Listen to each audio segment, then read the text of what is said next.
नवरोबाला भांडून रुसून फुगून आज पुन्हा निघाली आहे मी शॉपिंग करण्यासाठी. आता चेहऱ्यावरती एवढी मोठी स्माईल तर येणारच आहे, कारण शॉपिंग करायला आपण जातोय ना. वातावरण एकदम मस्त झाले आणि अशा पद्धतीने ना रोज आता ढग निघतायत.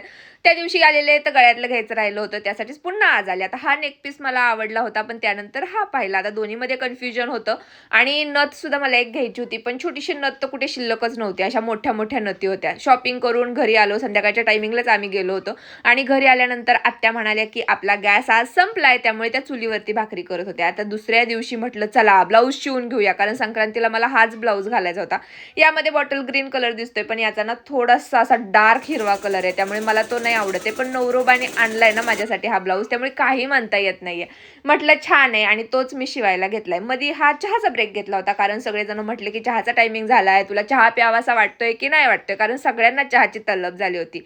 चहा वगैरे घेतला आणि त्यानंतर पुन्हा बसले ब्लाऊज शिवायला. संध्याकाळी ब्लाऊज माझा शिवून कंप्लीट झाला होता, पण आता घेतलं त्याला वर्क करायला.